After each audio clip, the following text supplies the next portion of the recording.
Yeah, okay. So, right, I'll start now. One thing is my business partner is coming back, so I'm gonna have to run out to the balcony, jump off the balcony, give him the keys, and then I'll be back in like 30 seconds. But hopefully I can get through the first part without him doing that. So, Reddit is my biggest funnel, and it's been my biggest funnel for about 2 years. And one of the biggest benefits to Reddit is once you start getting content from the girl, you can use that content over and over and over if you know how, which I'll be sharing later in the video. So you can basically become an agency dependent results machine. Once you get content from the model, if you're creative, you can do many things with that content, but Reddit is essentially solved if you put the systems in place. So a lot of people are struggling with Reddit now, and it comes down to a few things. So once you get over that hurdle, Reddit becomes very easy because it's just rinse and repeat.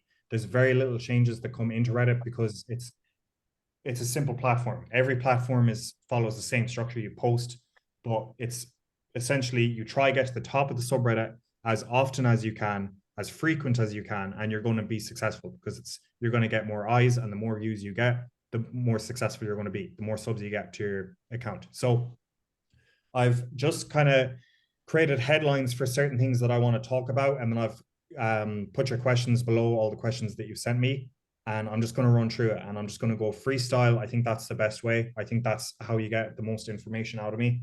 And after I talk about a topic, I'm just going to let you ask questions, and then we'll move on to the next topic. So I think that's how we're going to do it. Do we have any questions? No, all good, man. Okay, so account creation. You are going to need this if you're going to run Reddit successfully. If you're going to run Reddit at mass scale, you're going to need your own system at creating accounts, because if you rely on buying accounts, it's going to become very expensive in the long run. And it's you run the risk of getting account bans with no refund. So if you buy accounts for $2,000-3,000 in bulk and they all get banned, it's on you, and you've just essentially sent a shit ton of money to someone without you've nothing left. You've no refund policy, and it's very risky. So you need to come up with your own system on creating Reddit accounts. The most important thing, since you have the benefit of doing that, is you need to focus on the name. With regards to Reddit names, if you have male usernames or usernames that just don't make any sense, like Sincere Elephant 2002 or whatever, that's not a name that's made by a woman.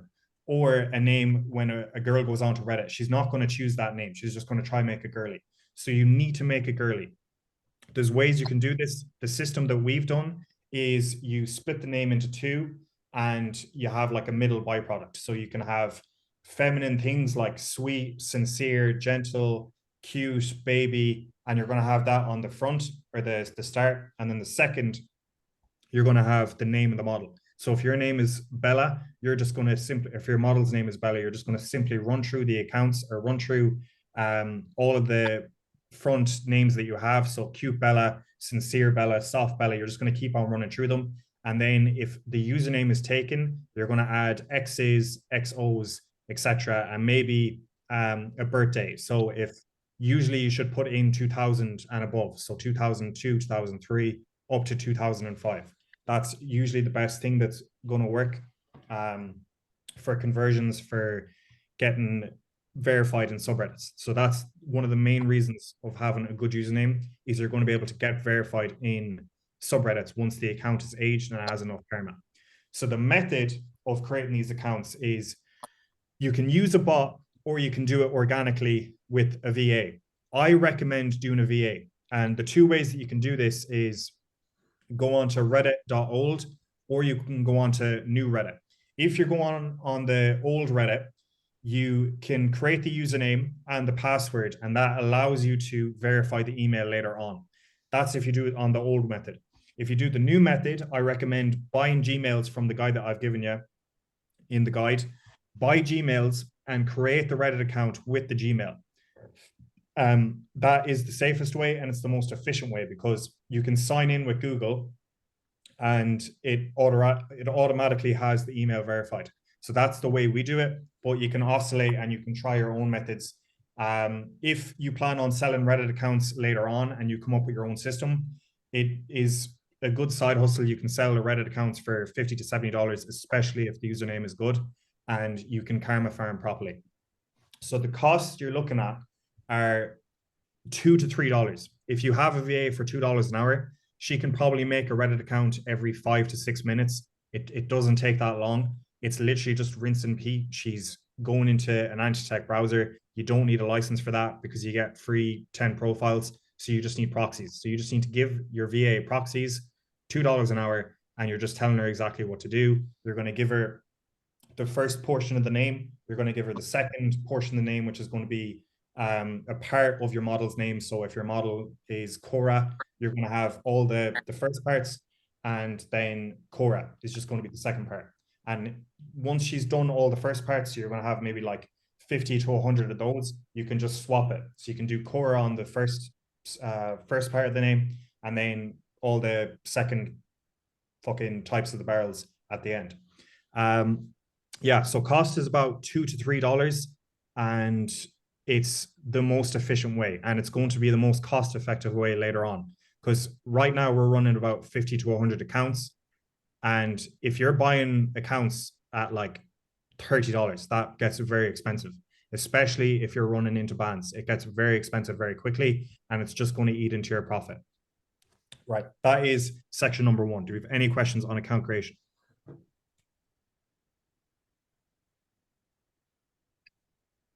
So you say using anti-detect browser, so you get 10 for free, yeah, typically.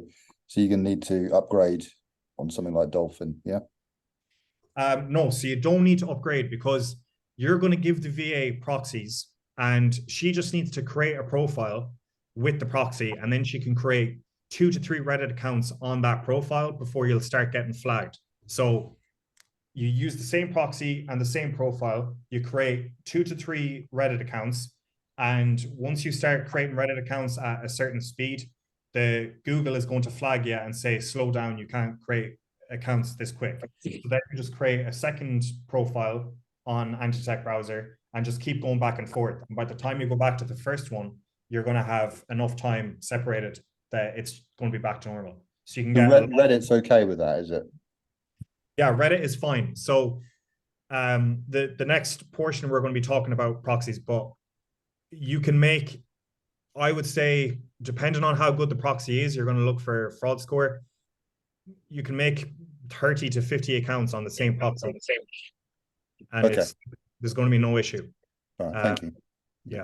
The next topic, we'll cover all the proxy questions. So is there anything else on that?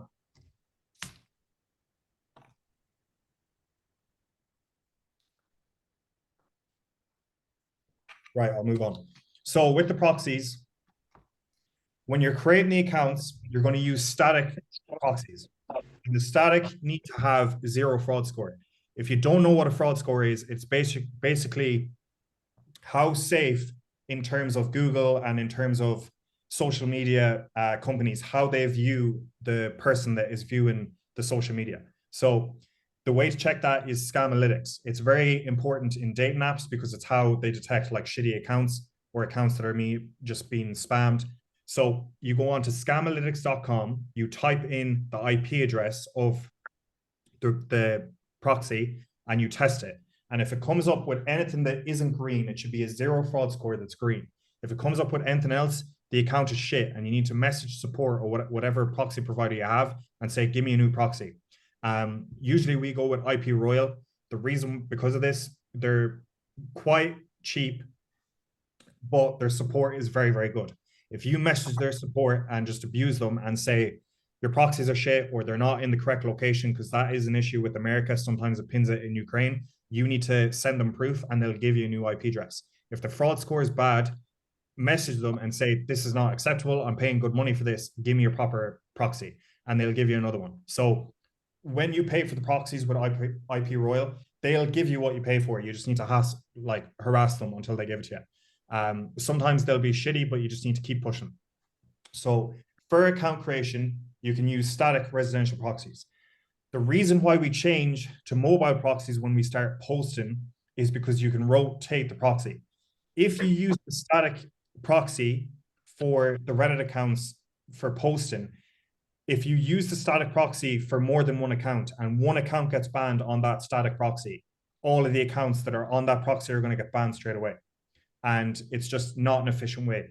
I would rather spend the extra money with the mobile proxy that you can rotate than risk getting all the accounts banned. So static to create the accounts, if you're running maybe 10, 15 accounts in total, I would stay with static and then just get 15 proxies in total. But make sure that you're not using the same proxy for multiple Reddit accounts, because if you get a ban, everything's gone to shit. You'll wake up. One of my friends had 100 accounts banned in one day because he used the same proxy for all the accounts. So don't make that mistake. So convert, once the accounts are made with the UK proxy, for example, convert, get a mobile proxy that is based in the UK and convert them all. And then you can rotate the IP addresses for each one and you're good to go. So that is proxies. And any questions?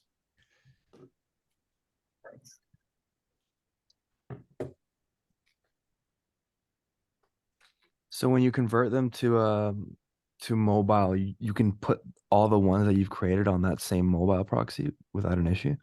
Yeah, because you can rotate the proxy. Mm-hmm. And you mentioned before when you're creating them, you can create up to like 20 or 50, you said, on one static or on one proxy, or is it one profile? Okay, so for profiles related to the anti-detect browser.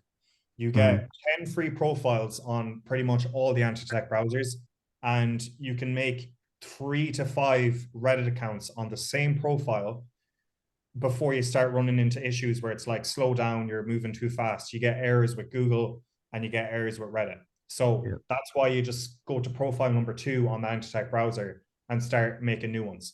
And then after that, once you start running into issues after like 3 to 5 accounts, you just move to profile 3. But then you mentioned you can go back. You go back after. Is like the error is coming up because you're doing it too quick all at once, not necessarily because it's like a overload of overall accounts you can make. Correct. Yeah. So that's why you start moving through the profiles, but the proxy doesn't matter. The proxy is what's flagging the Reddit accounts to say, slow down, you're moving too quick.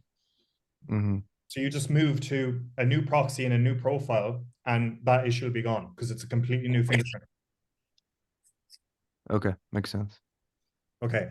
And then, yeah, with the static proxy, you can make, I would say, 20 to 50 accounts in total before you need a new proxy.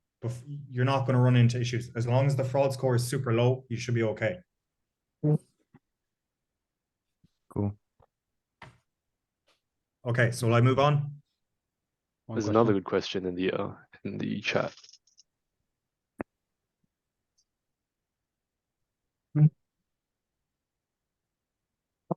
Okay, why do you have so many accounts per model? That is simply because the more the better. If I can post in 2,000 subreddits versus 100 subreddits, the person with 2,000 is going to get seen by more people equals more traffic equals more potential subscribers.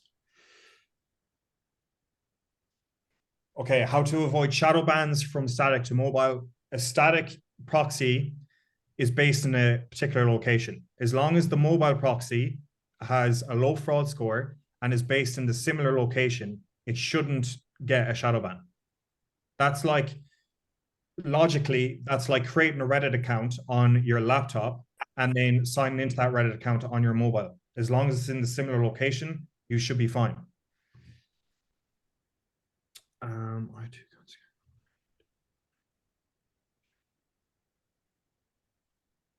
Okay, and the last part of that question is because, Simon, your proxy was probably shit. That is the main reason why you get shadow banned.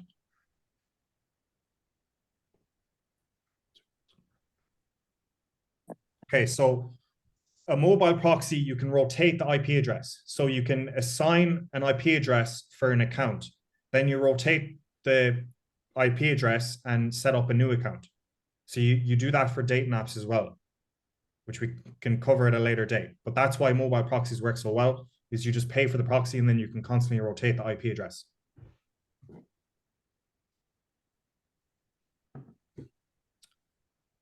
Okay, so I think that's it. Moving on. Karma. So we're approaching this from the point of view that we're creating Reddit accounts by ourselves with female usernames that we want to use by ourselves. So we're starting from zero. Now, the important thing is some moderators can see post history, and you don't want to be one of those people that are in Karma for You or Safe for Work subreddits. So you don't, for example, I used to do it a lot where I'd post in Parrots, and Parrots is a totally Safe for Work subreddit. But if you go from posting in Parrots to posting in Slutty Confessions talking about how you had sex with 5 guys at a frat party, it just does not make sense. So some moderators, they look at your post history. Even if you delete the content, they can see it. You want to build your karma in not safe for work subreddits. And there's a few ways we do this. The most successful for us and the fastest way is by posting in story subreddits for post karma, and for common karma, Ask Reddit, not safe for work. So Ask Reddit is a massive subreddit, but it's safe for work. Ask Reddit, not safe for work, so NSFW, is not safe for work. And you can basically go through the chat or go through the post history, find a similar post that is already active. So there might be a post about, does size really matter? And you're going to go through the chat and you're going to find a similar post before that is like a few months older, a few weeks older, whatever. And you're going to look for the comments and you're going to see what comments did super well. And then you're going to post that comment beneath the new trending post. And the reason for this is you want common karma. So Slutty Confessions or Gone Wild stories, you're posting those as a story and you're posting those to get post karma. Once you have post karma, you need common karma, because the two of them are required to post in certain subreddits. So post karma you're going to get from posting in fucking story subreddits. There's another way I'll talk about in a minute. Story subreddits for post karma, and then common karma is going to be from Ask Reddit, not safe for work. It's one of the best ways. Now, another way, but you have to be very careful with this, is you have to make sure that your username that you're using is not any way linked to the OnlyFans name. An example of this is Bella Delphine. I use this in the guide. Bella Delphine is the username of an OnlyFans profile. Do not have X Bella Delphine, Bella Delphine X, Bella Delphine XO, or any very, very similar username to the OnlyFans username or any other social media platforms. Basically, if I type in Bella Delphine to Google, is anything related to OnlyFans going to come up? That's what you need to look for. So if that's not the case, you can do this method. So you're going to go on to Gone Wild, which is a non-seller subreddit. They're super, super strict. If you have a username that's similar to your OnlyFans username, they're going to Google you and they're going to find out that you have an OnlyFans and you're going to get banned instantly. That's not what you want. You want to have a username that's similar in one small way. So Cute Bella, you're never going to get caught for that. And especially when you submit the verification posts. So you're going to do 3 verification posts. If you don't know how to do that, I'll show you in the chat after, because it's only something small and everyone should be able to figure it out. You're going to apply for verification in Gone Wild, and you're going to start posting content there once a day, and you're going to upvote it. 50 to 100 upvotes is good, because the moderators aren't too strict with vote manipulation, because there's no selling on the subreddit, so there's no real incentive to get to the top, but there is for you if you're smart about it. So you're going to post in Gone Wild, and Gone Wild gets really good traction because there's no sellers, there's no real competition, and average looking girls, so 5 to 7, do really, really well. People are looking for genuine women that aren't selling, aren't on OnlyFans, and just have like a natural sense of beauty, but aren't overly hot. You're going to post in this subreddit for 2 to 3 days, and you will have at least 1,500 karma, or at least you should, with upvotes. So if you apply 100 upvotes to each post each day, that's what, like €2? That's €6 in total, plus the €2-3 that it's going to cost to make the account. And your account is good to go for karma. Plus posting in Ask Reddit and getting the common karma, you should be good to go. So that is 3 methods on how to get karma. Number 1 for common karma is Ask Reddit, not safe for work. Find a similar post with comments that did well and copy the comment and put it on the new post. Your goal is to get upvotes on that comment, and that's going to get you to the comment karma requirements to post in all the subreddits. The comment karma requirement is about 201. So once you're over 201, you're good to go. A safe number to post in every subreddit is 500. For post karma, you have two methods. Slutty confessions or any not safe for work story, post in those, upvote it, and get to the posting requirements. 1200 is a good number, 1200 post karma. If you're not going to do stories because it is time consuming and you don't have a not safe for work AI chatbot, do Gone Wild. So do the non-seller subreddits because the post is going to take off. There's way less competition and you can do upvotes. You're not going to get triggered for vote manipulation. And the benefit is you don't need any karma or age to post in the non-seller subreddits. So that's one of the reasons why we can do that. One more thing to know about the non-seller subreddits is you can't have anything on the Reddit profile. No social media, no username that is resembling the OnlyFans name or any social media profile. So it needs to be a double barrel name with one of the barrels being attached to the OnlyFans name. So you can convert it later on into a seller subreddit or a seller account. That is karma. Is there any questions on that? Because there was a lot in there.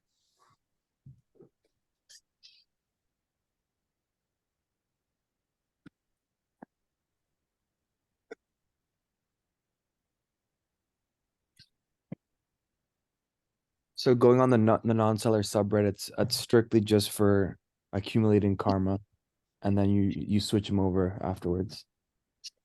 Yeah, I'll talk a little more about non-seller subreddits later on, but for now, it's just for getting karma. Makes sense.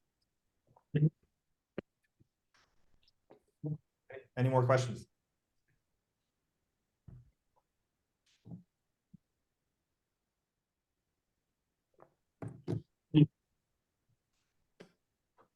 No, I don't think so. Okay, right. Account age and requirements. I'm just going to go over the basic numbers that are going to allow you to post in about 90% of subreddits. So account age needs to be more than a month old. So more than 31 days, 32 days, you're good to go.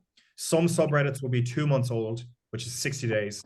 And there's very few of those. Comment karma and post karma are two different things. The way you see how much you have of each is you go to your Reddit account and you hover over the karma icon, and it's going to come up with a tab that's going to break down the actual karma amounts. So post karma, you're going to need 201 common karma, or sorry, post karma, you're going to need about 1200 karma in total. So 1200 post karma to post in about 90% of subreddits. Sometimes certain subreddits are 2000, but that's very few. Some of them are 1500, but that's very few. 90% of them are over 1200. You're good to go for post karma. For common karma, it's going to be about 201 for 90% of subreddits. Some of them are 500, some of them are 300. If you're over 500, you can post in all of them. Then account age is most are 30 days, some are 60 days. If you have 30, you're good to go for most. Do we have any questions on karma? Because it's one of the main reasons. I think there's a few questions here asking about it, where if you post into a subreddit and your post gets deleted or you're not getting views, that is usually the reason why. It's because your account isn't aged correctly, or you do not have the correct common karma or post karma.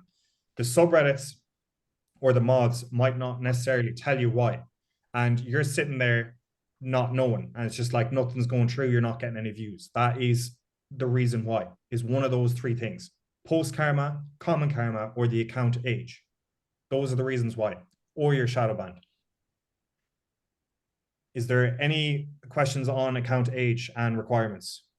No, that makes sense, because some of the accounts that I bought where I was getting a bollocking from mods would be I buy it, then go and try and get verified straight away, and the post history was irrelevant, not relevant to that. Yeah, So which goes in the same mix. Thank you.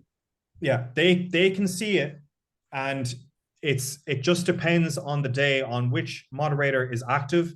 Some of them will let it slide because they know the game, or some of them just want you to see it, like they want to see it fail, and they're just going to fuck you over, and they're going to waste your money because you just have to spend money on accounts. So it is very important. I would say to be successful in Reddit, you need to find a account provider that is giving you female usernames with not safe for work karma farmed accounts. So not going into karma for you or get karma or whatever. They need to be farmed in proper not safe for work subreddits. Okay, so next we're moving on to posting. There's a lot of talk. Some people talk about account warming or warming up accounts. That isn't necessary. The reason why you get shadow banned after setting up your account, and you could do like pinned posts, you could do your banner, your bio, all that shit. You could do all that and there's no reason to get shadow banned. But the minute that you post in another subreddit outside of your account, you'll get shadow banned. That is a proxy provider issue. It has nothing to do with the account frequency, the posting frequency, or how many posts you're doing per minute or whatever. It's none of that. It is totally down to the proxy. So for posting frequency, the sweet spot for us is between 30 to 50 posts per account. And the reason for that is you can cover similar subreddits within those amounts of posting. So if you're posting in boob subreddits, 30 to 50 of those, you can have all boob related. But once you start going over 50, you might double dip and you might be going into ass. And then when you go into ass in a very small amount of subreddits on one account, but then another account, you're going all 50, a moderator might see you post with 2 different accounts because he could be moderating multiple accounts. Does that make sense? Because I feel like that might be a bit confusing. The same moderating different subreddits, you're saying, yeah? Yeah, so we have moderator, his name's John, and John is moderating all the boob subreddits, all of them. And you have 2 accounts, and one account you're focusing 90% of the posts or ass, and then the other 10% are boobs. And then you have the second account that's doing all boobs. And moderator John sees that 2 accounts are posting the same girl, and he sees, because he moderates all the boob accounts, he sees that there's posts coming in of the same girl twice. And he's going to see that, and he's going to like, right, this is spam. Someone else is using her content. There's a reason, like, he doesn't like that. He doesn't want that. He wants 1 account per girl. So you need to limit the niches that you're posting on each account. So the sweet spot for us is about 30 to 50 posts on an account, because each account is going to target a niche for that creator. I think that makes perfect sense. Quick question. So you've just been able to effectively find, like, call it 2,000 subreddits and not overlap. Like, I'm assuming that's partially through trial and error. Like, how have you managed to get across so many subreddits with, you know, a handful of niches per se? So I will be releasing my scheduler. We're going to talk about that at the end. But with the scheduler, I'm going to give you my proprietary Airtable subreddit list, and it's filtered by niche. So that's how we do it, is we have divided all the subreddits into niches. So when you hit a niche on the subreddit list, or on the fucking subreddit Airtable list, it's going to break it down and it's going to give you all the subreddits attached to that niche. We've broken it down manually. We've done it by hand. And once you get that niche, you are told all the subreddits that are in that niche, and that is the only subreddits that you're going to post with that account. So if you select blowjob, the only post that you're going to make is anything where the girl is doing blowjobs and only posting in blowjob related subreddits. Even if it's only 15 posts, you're only going to allocate that account to those 15 subreddits. Because once you start diverging, you're like, oh, fuck it, there's only 15 posts. I'm going to post into 10 Ahego faces. That could be the death of that account and another account, because there's going to be an overlap with Ahego. The moderator could be moderating another subreddit or another niche, and it's just going to fuck you. So what we've basically come to realize over time is the more concentrated on a niche an account is, the more successful it is, because the less chance of a ban, the less chance that a moderator is going to be hovering different niches, and different subreddits. We're just focusing on one and that's it. And then we go to another account and we focus on another niche.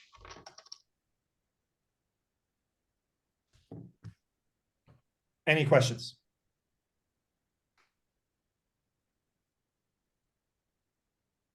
Okay. With bans, Shane, say you get banned in a specific subreddit, should you post in that subreddit again with a new account, like maybe a month later, or should you just scrap it altogether?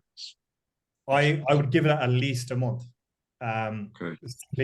Simply because you're just going to burn through another account, and you run the risk of sometimes a moderator. It doesn't usually happen for the smaller subreddits, but there's a moderator. I'm not sure who it is, but he moderates Goond and Breeding Material. He's a moderator for 2 of those subreddits, and if he bans you in one of those, he's going to ban you in the other. And Body Perfection, he's the same moderator for a few of them. If you get banned in any of those, he's going to mass ban you and search your username. Even if you're not posting it, he's going to ban you across all of them. So if you get banned in one subreddit, I would give it a while. I would just give it at least a month before you start posting it again, or before you just even attempt to try go near it. I think that actually happened to me with those specific subreddits as well, because I got banned in one of them and then 2 or 3 got banned as well. So yeah, he's a loser. So that's what you have to look out for. And that is like reinforcing the reason why we only focus on certain niches, because Breeding Material and Body Perfection, they're kind of similar niches, because Breeding Material, it's about like coming, but like coming where it's like it's more focused on the body, and so is Body Perfection. So it's like a similar niche, and those 2 subreddits are in the same niche on our subreddit list, as well as Goond, because Goond is like you're looking at the body as well. So that is something you have to look out for. So I'm happy that happened to you, because it's what happens. You need to focus on the niche. Just on that frequency, just before you move on, you're saying between 30 and 50. Are you talking about 30 and 50 in each subreddit that you've identified? No, so 30 and 50 means posts on that account per day. Account, okay. Yeah. And then frequency, to be specific on that, is how many posts or how much time elapsed between each post. Yeah. So that can be usually like 8 to 13 minutes. It doesn't really matter if you're doing sorry, right, my housemate's outside. I'll be back in 30 seconds. I'm very sorry.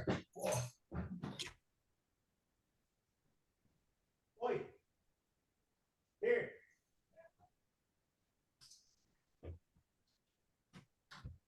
Right, I'm back. Okay, frequency. So if you're doing it the organic way, you can post as quick as you want. But when you're doing it on a scheduler or your custom scheduler, there's API requests. And if you do too many API requests, let's say you schedule a post for 3 posts within the same minute, that is too many API requests, and it's going to flag the account, and it might get banned, might get suspended for spam. So I would limit posting frequency to about 8 to 13 minutes if you're using a scheduler. Okay, we have more questions here. Why wouldn't you use the same model to post in different niches? We do that. But each account, so we have multiple accounts per model. So one model for us posts in 2,000 subreddits a day. Each account is allocated a niche for that model. So we're just talking about one model. In my agency, I have one model. Just imagine that. 2,000 subreddits.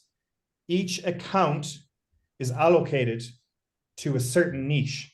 So depending on the niche, there could be 15 subreddits, there could be 50 subreddits, but we're focused on one niche per account, but it's all the same model. Next question for the end of scale.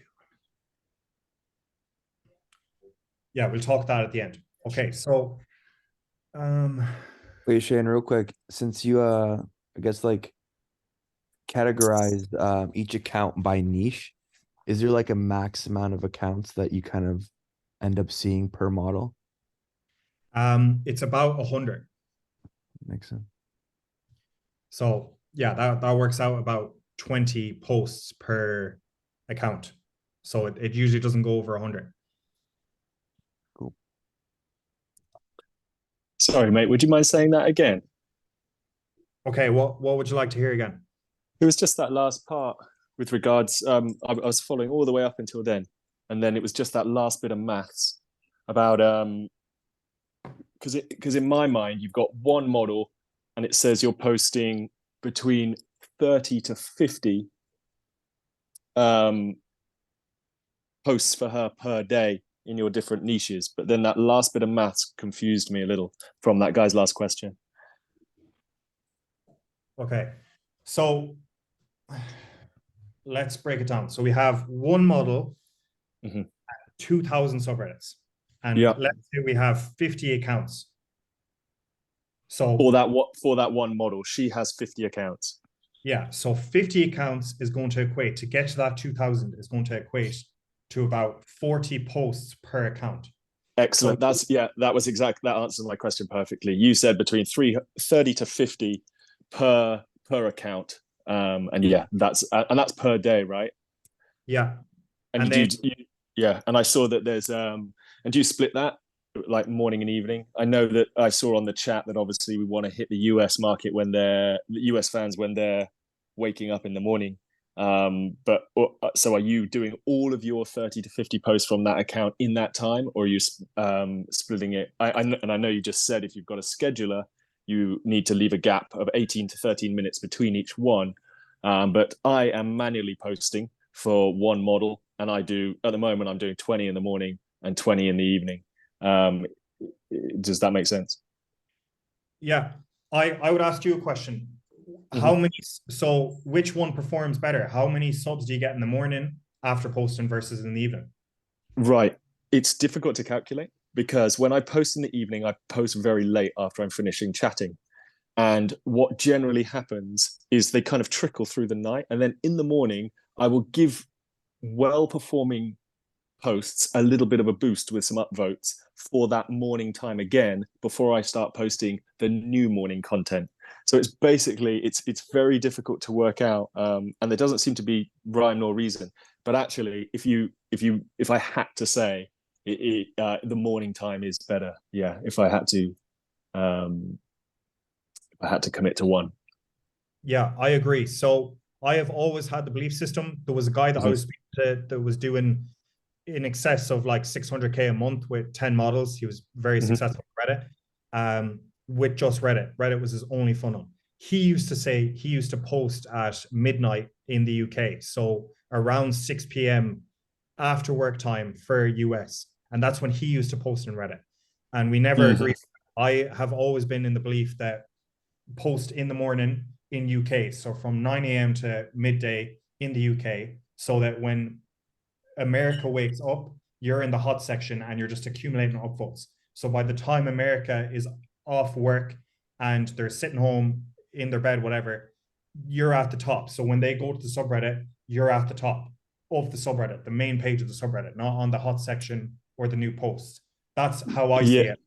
And that's how we get the most success. So it's But you could split this, couldn't you? If you wanted to get in the weeds, you could use different accounts with different tracking links if you wanted to get the answer.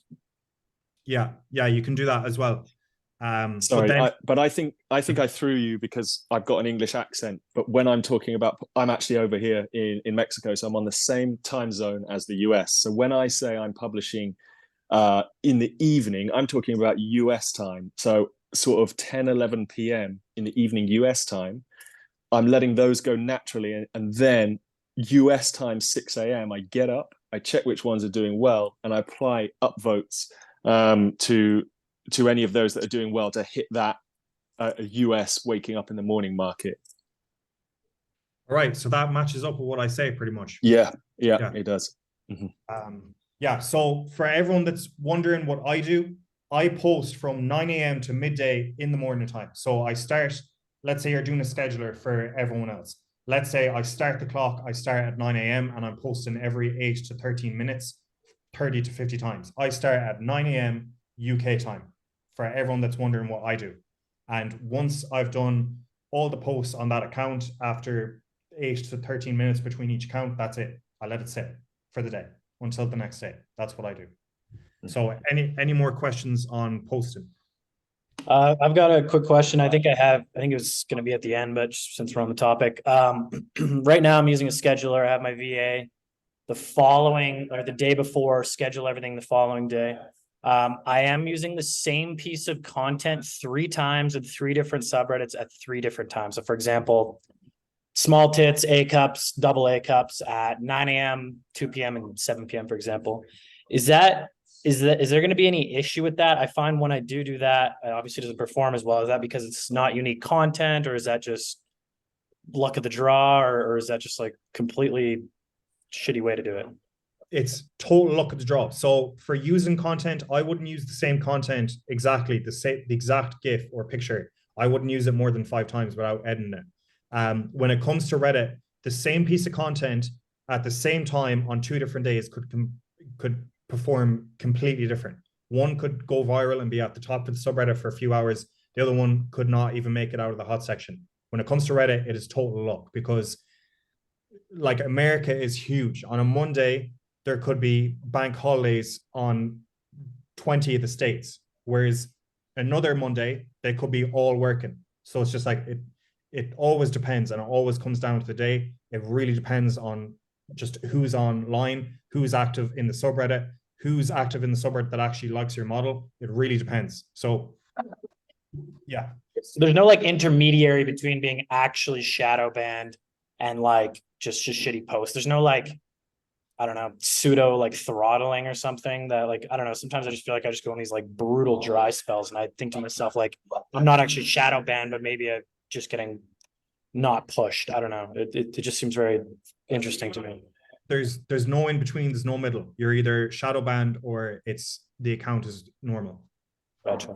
Yeah, it's like TikTok. You're either getting views or you're not getting views. It's either 0 1 views or you're getting 200 views to 200,000 views. There's no intermediary. If you're getting views, you're not shadow banned. If you're not getting views, you are shadow banned.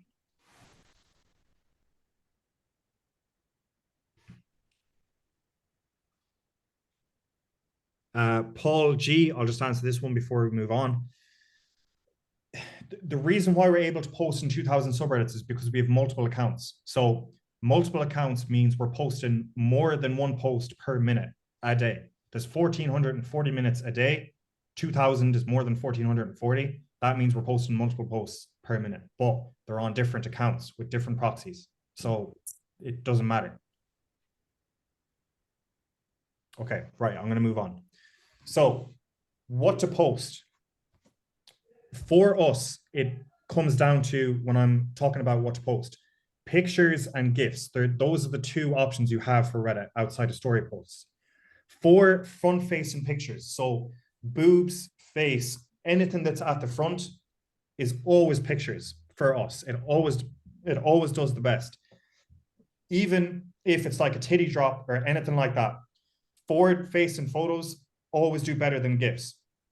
Then it's different for ass. So anything to do with the ass, like jiggling, bending over, anything that's looking at the back of the girl, ass always does better when you're doing a GIF. So face and boobs is always best as a picture. Ass is always best as a GIF, for me, in my opinion. So that's on what to post. Do you have any questions about that? Do you run any faceless strategies that lead to obviously your face showing on the OnlyFans? Like, you got any success with that? You can for sure do that, simply because the model usually asks, oh, hey, I don't want my content shown in Spain or fucking Serbia or whatever. And you don't want to risk her getting shown on Reddit, but you'll show her face on OnlyFans because you can block the country. You can do that and simply just mention on the Reddit account, make sure it's clear as day that, hey, I show my face on OnlyFans. And it's a unique selling point. Gotcha. With regards to faceless. Me, none of my models are faceless. I wouldn't do it. If you're looking for a faceless model, there is 2 girls. There is Swedish DD. She's faceless. She's a fantastic pair of tits, but like not every girl is going to have that. She's a faceless model. You can look at her content. So Swedish DD. And then another girl, which I have in the guide, which I think is one of the best girls I've ever seen on Reddit, is Maple Misty X. I think her content is fantastic. The only thing is, I don't think she's managed because she's only making like 22K, and it's one of the best Reddit accounts active. There's another girl, Nora Playlist. She's very good and she shows full body, and you will see with her that all of her pictures are front facing because she's got nice boobs, but they're pictures. So that is one of the reasons why I started swapping to pictures for front facing. So those are 3 girls that you can check. But the 2 faceless girls are Swedish DD and Maple Misty X. Okay. How do you know how much Misty makes? Because she put her percentage on Reddit and it's like 0.5%, which is right now about 22 to 24K. Makes sense. Yeah. So that could fluctuate, but she has it on a Reddit account, so I assume that's what she's making. Are you running nude on Reddit or teasing? So exactly what we do for Reddit, I don't show anything. So the closest we will get to showing content is if she's wearing a G-string and she spreads her bum. So you can see like the outline of her butthole, but you can't see her ass or her pussy. Like she has clothes on. That is teasing in my opinion. We do that, but we don't show any nude content. So nipples, vagina, and asshole are not shown for us on Reddit for any girl. Doesn't matter how hot she is. No. That question on making GIFs, you're doing it at scale. What are you using to do that? So I will have a product coming out soon that will allow you to do it for Reddit. It's going to be called a Reddit spoofer, but it's going to allow you to reuse content for TikTok, Reddit, and dating apps all in one. It's going to be $300 a month, and it is what we use. Nate Ashton offers a service for $250 for 1,000 TikToks. Ours is going to be unlimited, and it's going to have 3 use cases, and it's overpowered as fuck. That's what we use. I don't want to talk about exactly what we do because I don't think that's worth $150 a month. I'm sorry, but That's fine. Yeah, $300 a month is what that service is going to be, and it's going to allow you to use one post 4,000 times on Reddit. It's overpowered. Do you use the same photo on multiple accounts? Yes, using the thing that I just talked about, we're allowed to use the content as many times as we please. Using the same photo on the same account multiple times, even if you're using my software, posting the same photo on like 5 subreddits in a row is not advised. I don't recommend you doing that because there's 2 ways you can get banned. You can get banned if the moderator comes to your account and views your account and he marks you as spam manually, or you can get banned for doing spam by Reddit. So if you're using the same photo without using the software, you're going to get marked as spam. There's a very high chance that you will using the exact same photo. So how many times do you feel is safe to use the same photo from the same account, but on different subreddits? 3. Great, thank you. Okay, and one question. Is it safe to post the same picture across 15 accounts at the same time if they have different metadata? Yes, but there's certain things that you need to look out for Reddit. So fucking Loom is acting up, but I was trying to post the video before this today so we could explain it. But I'll have a video explaining everything on that soon. But yeah, it's safe. As long as you know that photo is different, it can be the exact same photo. But in terms of Reddit, as long as it's different, like the data of the photo, it's fine. It's a totally unique photo in Reddit size. That's okay. Okay. Shane, I'm super sorry. I'm going to go back to proxy super quickly. If I just have, I think you called it like method A, where you have one main Reddit profile and you have a backup Reddit profile, and you're just running 2 at the moment. I'm just running 1, but obviously after reading all the stuff on the thing on this chat yesterday, I'm going to get a backup one. And I understood earlier that you said obviously if you are on static proxies and you get one account banned, it is likely that you'll get both banned. So I need to use anti-detect browsers for even if I just have those 2 accounts, the main account and the backup account, they need to be on separate IPs, right? Yeah, everything needs to be unique. Or if you get a suspension on one account, everything attached, every proxy that is pushing Reddit accounts is going to get suspended immediately. Cool. Does it need to be made on and so that second backup account should be made on a separate proxy as well, on a separate browser, just every single separation you could possibly do, different email, different everything? Yeah, to answer your question, for everyone to not make a mistake, yes, everything different. Thank you. Okay.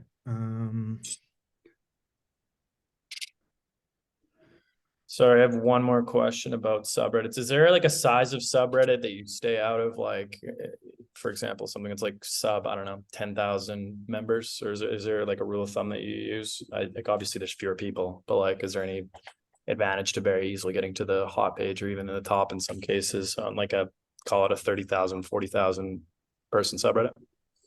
Okay, I will tackle that question when it comes to upvotes. Gotcha. Okay. I have another question. Because you said you don't post something nudie, do you just post semi-nude things from your models on Reddit, or and nothing with the asshole or nipples or something else? Okay, so this is going to really depend on the model situation and how she looks. For example, Maple Misty, she doesn't show her face. Okay. I think she could have had much better results if she went wearing very little, but covering her good parts. So when I say I don't post nude, that means I don't show the nipples, I don't show the vagina directly, but you might have a super skinny thong where you can see the outside of it, but you don't see the main part. And the asshole, you might wear a G-string and she might spread her bum in the picture and you can see everything, but you can't see like the actual butthole. So that is exactly what I do. I don't post content where you can actually see the bit that you want to pay for. Okay. Okay. For Lucas, I'll talk about male stuff at the very end. But yeah, right now we'll focus on girl stuff. So okay, so for Paul G's question for nudity, not like IG. You want to copy Maple Misty, you want to copy her content, but without the nudity. So she has content where she has clothes on. You want to copy that content, and a lot of like skinny bras, like stuff that's like super revealing, but not actually giving it away. And it always comes down to the model as well. So it comes down to the model's personality. Like if you have a goth girl that's into BDSM, you're going to wear a lot of goth stuff with mesh. But if you're a sports girl, you're going to wear sports kits that are like tugged up her butthole. So it's like you can see everything and it's like super tight. It depends on the niche of the girl and what kind of niche she falls into is what stuff you're going to wear. Do you delete posts? No, we don't delete posts because we want the account to look organic. So if there's fluctuations and upvotes, that's good. A lot of people think that's bad. I used to think that's bad. I used to think when you go onto a Reddit account, you want to see upvotes high all the time. I don't think that's as good because you want natural fluctuations in the account because that is what is organic. Unless you have accounts that are doing really well, like 30,000 followers on Reddit, and the minute you start posting, people are seeing your account on the home feed, not even on the subreddit. So you're going to get natural organic upvotes from followers. In that case, you want every post to do pretty well, but you want one post doing 1,000 upvotes and another doing 100. It's all relative. So there's going to be fluctuations. 1,000 to 100 is the same as 100 to.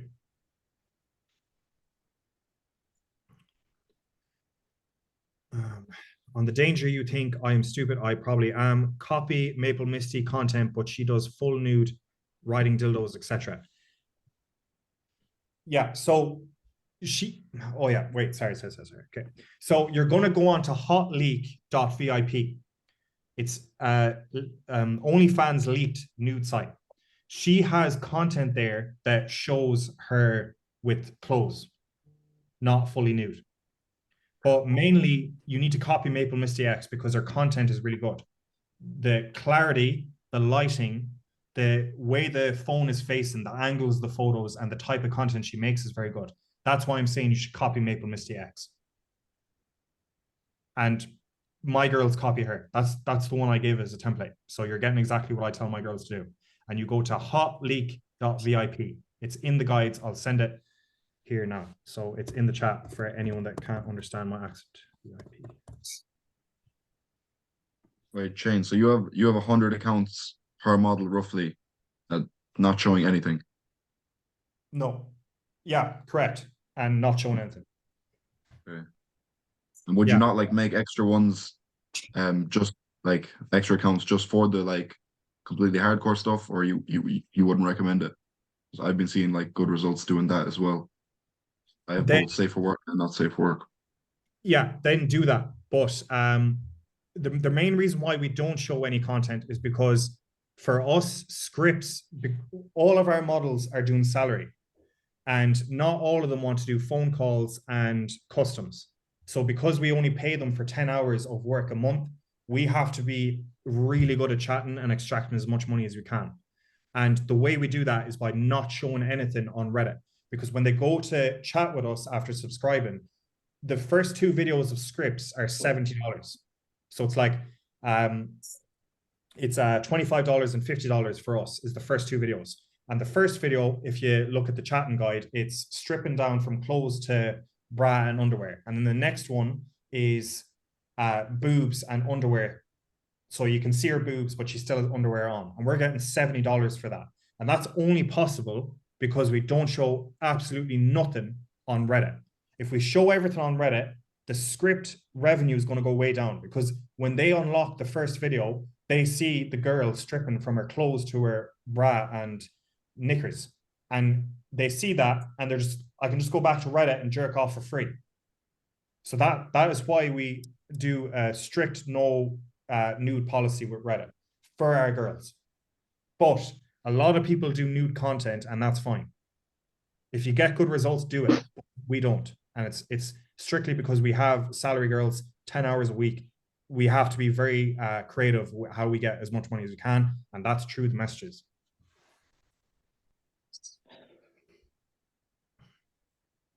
Yeah, I've just got a quick question. Sorry to jump in.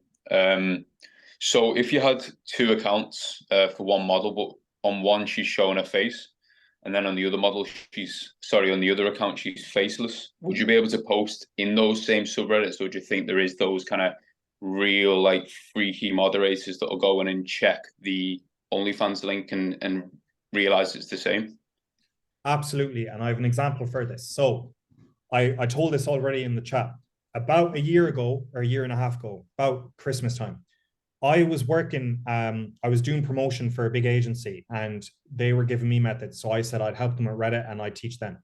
And we started working with one of the girls, and one of the girls gave us content to push on Reddit, as well as she had content on the OnlyFans feed that she gave to the agency. And I started doing my thing and I got her good results.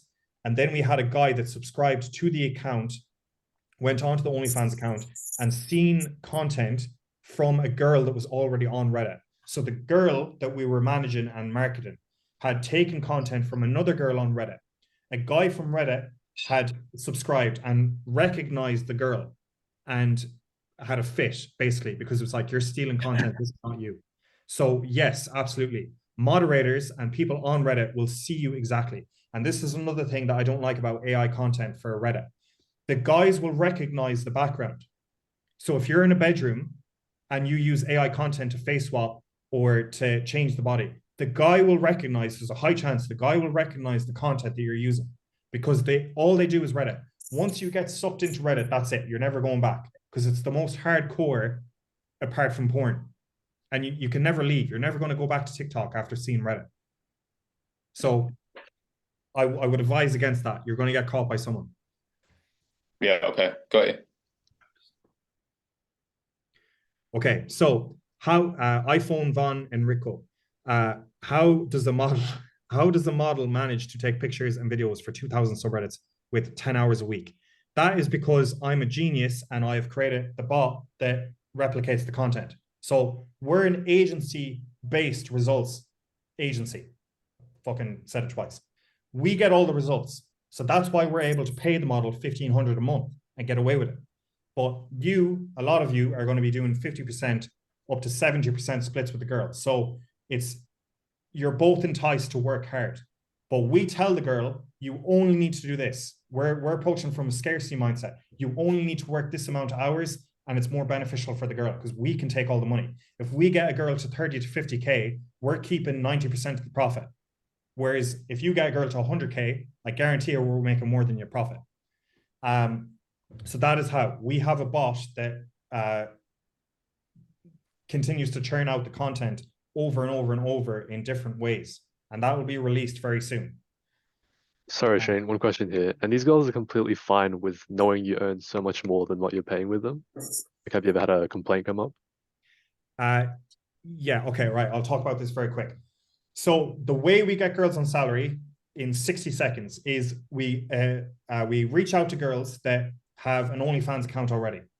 And then we say, look, you have loads of content made for your first account. Let us take the second account. We'll take the content you've already made and we'll manage your second account for effectively free. Very, very little work and input from you.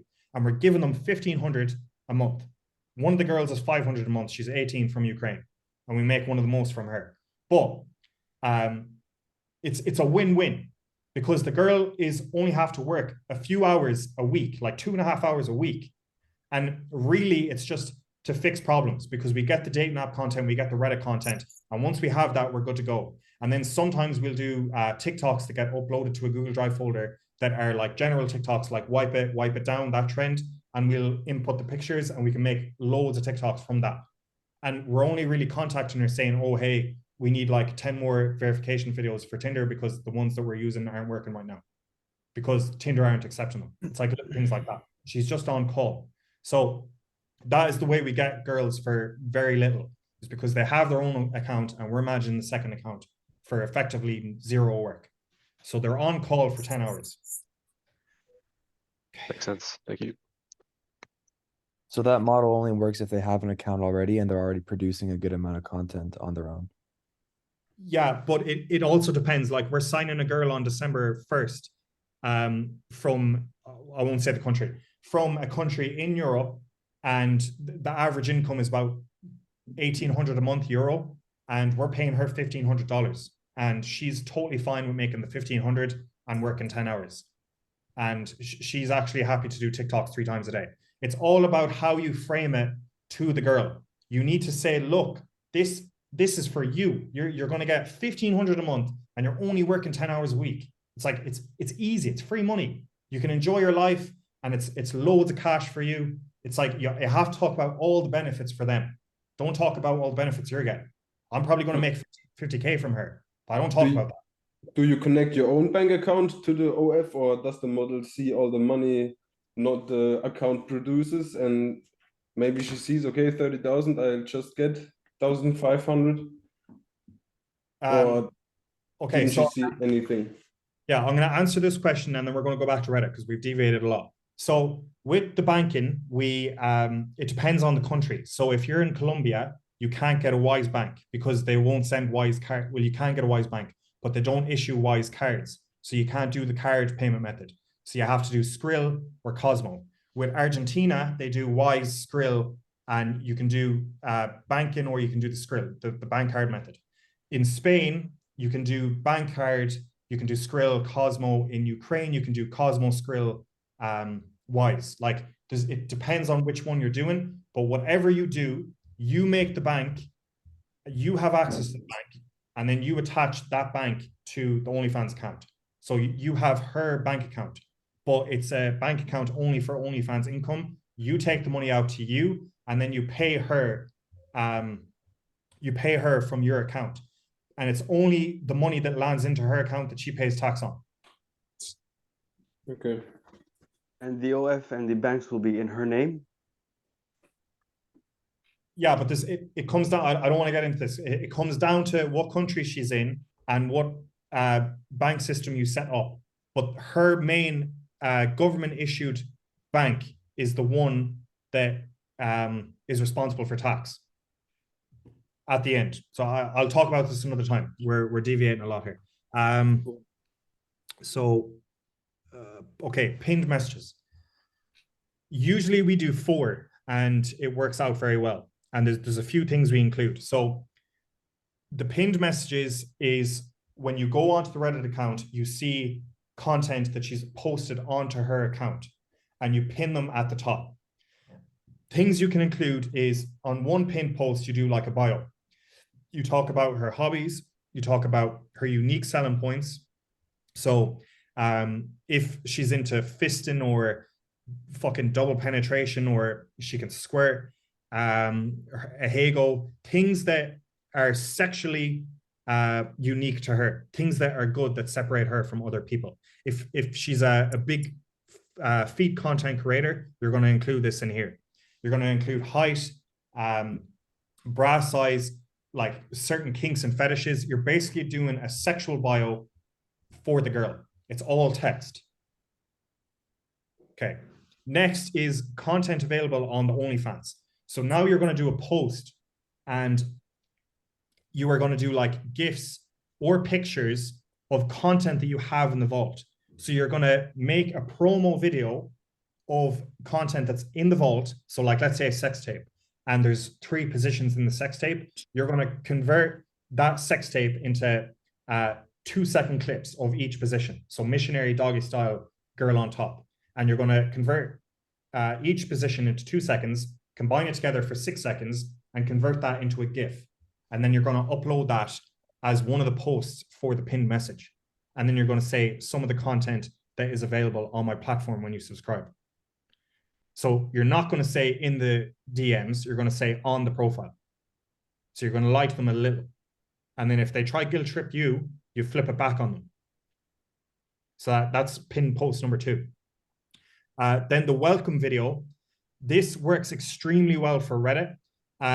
So they're given a code. So if they read that pinned message and it's like, after you subscribe, send me Reddit in capital letters, they get a free video. Not everyone's going to see that. And it allows you, if you have multiple traffic sources like TikTok and dating apps that are totally safe for work, it allows you to get subscribers from those platforms without giving them the free video. But Reddit, because there's so much competition sexually and you can see so much already, it's very hard to get them off Reddit. So you want to entice them coming off Reddit with a free gift, with a free video. So you're going to give them a free solo clip video, masturbation video, or something like that. And you're going to do a topic like Reddit. Now, this really applies if you're doing hardcore content. So if the girl is doing like dildo gifs, sex, fucking masturbation, squirting, nude content, this really works. But if you're doing safe for work content, no nude content, you don't really need to do this. But it helps people get off the Reddit platform. It's a bigger incentive, and you're going to see that. I believe Maple Misty does this as well. I'm guessing you don't do this then, right? Because it fucks up the chat sequence value. Yes, correct. But I included it because I know a lot of people do. So the promo GIF is, you're going to include this as well. I'll include this. So when you go to the OnlyFans page, the promo message, you need to make that not include this, because it's very important. Because if they go to the page and you do TikTok and dating apps and Twitter and it's all safe for work, and they see get a free gift when you subscribe, you don't want that. So you need to do a promo code on Reddit and say, when you subscribe, message me Reddit, or let me know that you came from Reddit to get your gift. Because not everyone's going to see this pin message. They're going to be already sold once they get to your platform. They're going click, click, click, click, straight to your platform. So this is why you put it in a pin message that isn't staring them in the face. Okay, next is Ask Me Anything. So you can do a Q&A. So the title of the post is going to be ask me any questions that you have. And then the picture is going to be a verification. So a verification post. And what you're going to do is get a page with the girl to write her name. So the username. So Bella X. You're going to get Bella X written on the paper with the date. And then the title is going to be Ask Me Anything. Or you can say, just to show you I'm real, or whatever. Just whatever a girl would fucking say. So that is pin messages. Do we have any questions on pin messages?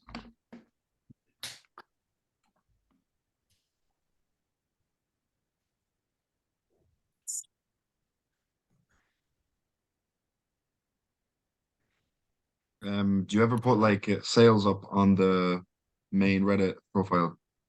Say like 50% off subscribers for today if you have like 100,000 followers.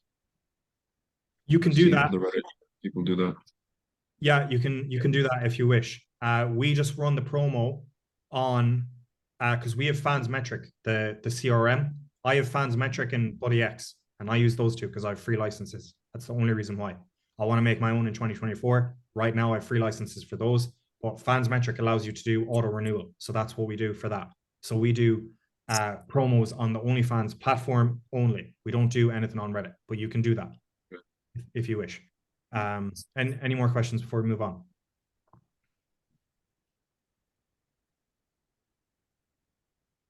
Okay, right, moving on. Messages. So going back to what I said before about karma farming. So you're going to go on to Gone Wild and non-seller subreddits. You can start making money immediately with these new accounts on the non-seller subreddits by converting in the messages, because you're going to get a lot of messages. Now you can set up tools with schedulers with the auto reply message. You can be super lazy and do a generic message saying, hey, don't talk much here, subscribe to my OnlyFans, but a much better version of that. And it's super lazy because it's automatic and it's a one-time message. Or you can hire a chatter for $2 an hour to run a chat sequence.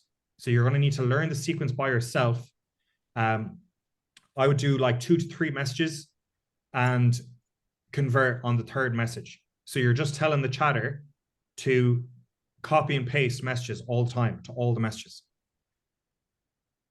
coming in. And you can actually get subscribers from the seller subreddits. Now, the only downside and risk to this is someone that is messaging you is going to report you to Gone Wild and you're going to get banned and then your funnel's dead. So it is up to you if you want to do this, but it is a way that you can get subreddits or get subscribers to the account quite efficiently. Auto replier, you can set this up. So I have a custom auto replier. I'm currently working on an AI chatter that's going to work with Reddit. So it's going to be anyone that's used the swipers for Tinder, the AI chatters, you can put in a username, and after like 5 to 10 messages, you tell it how many messages you want to exchange. It'll convert to the account. I'm currently working on this, and I'm gonna have that out. I don't know when, but you can do Socialrise. It's been a while since I used it, but I believe Socialrise does it. Socialrise offers it for free. I don't know if they've capped the number of replies, but it used to be 100% free. So they capped the number of posts, which was 20, but then you had automatic replies and there was no cap. So I could be wrong, but I think it's still okay. There's no caps on it. I don't know if someone can correct me on that. Any questions on this, on the messages?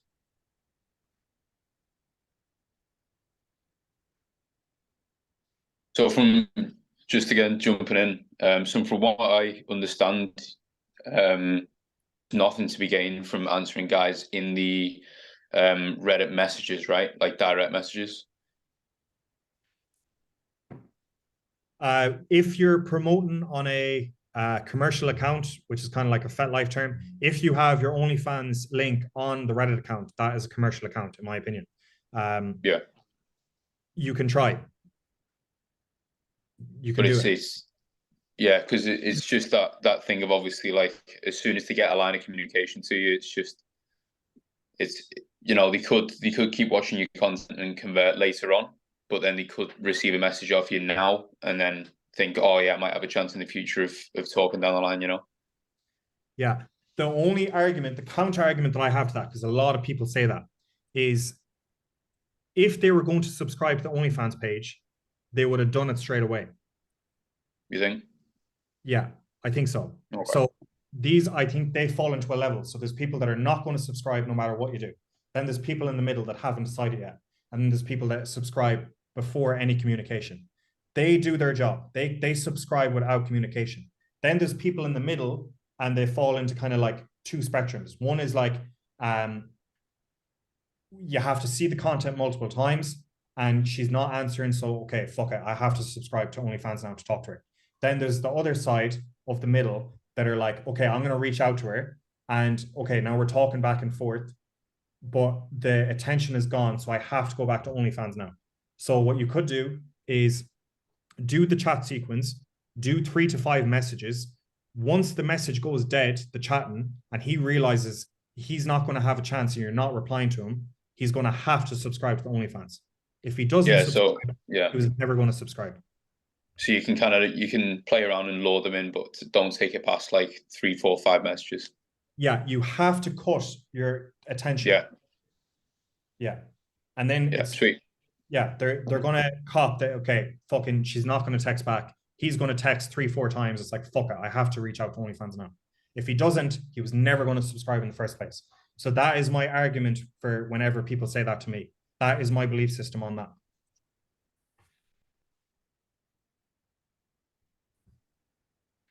Okay, I'm going to move on. Do you have any more questions? Okay. Upvotes. So strategy, when to upvote, and the right time to start upvoting on accounts. So my current strategy now that I'm doing 2,000 posts a day is okay, how do I explain this? So we have subreddits that are filtered by niche, but the problem is all these niches are going to be different sizes. So you might have 2 ass niches. One subreddit is ass and another subreddit is small tits big ass. I believe small tits big ass is 627K and ass is in the millions, I think. The problem is if you apply 100 upvotes to ass, that is fine. But if you apply 100 upvotes to small tits big ass, which is nearly half the size, if not a third of the size, that's a problem. So what you're left with is an issue. What? Okay. Okay, so you have the niches and you have different size subreddits in the niche. There's no way to avoid it. So what we've done is we look through a niche and we take the smallest subreddit of that niche. So let's say it's 30K. So then we'll do, okay, the minimum upvote order is 10. So we'll just stick the upvote orders at 10. Because that's the minimum subreddit size in that niche pool, so that account. So we're going back to the whole Reddit account thing and where we're posting. So we post one account posts in one niche, but the problem is all the niches are different sizes. So you need to go through all the subreddits in that niche and find the smallest subreddit. And you need to make a decision. Is it worth posting in a subreddit that has 30K when the next lowest subreddit is 200K? Maybe you want to cut out that one that has 30K because it's not worth it. Because you could do 10 upvotes versus if you cut it out, you could do 20 upvotes, automatic order. Does that make sense?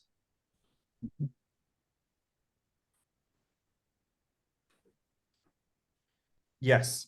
Right. So we apply upvotes based on the smallest subreddit in the account pool. So one account, one niche. The smallest subreddit in that niche is how we determine how many upvotes we're going to have. Okay. And it's automatic order. So we do automatic orders and the smallest niche or the smallest subreddit in the niche is how we determine the automatic order. Then if we post in 50 subreddits, we'll do 3. We'll boost 3. So it's less than 10% of all the posts that we do on the account, we boost. So after automatic order runs through, we'll have a VA look at the account and they'll say, okay, one of these posts is doing really well, we're going to boost that one. But all the others haven't really done well, so we're just going to leave it. But we do max 3 posts.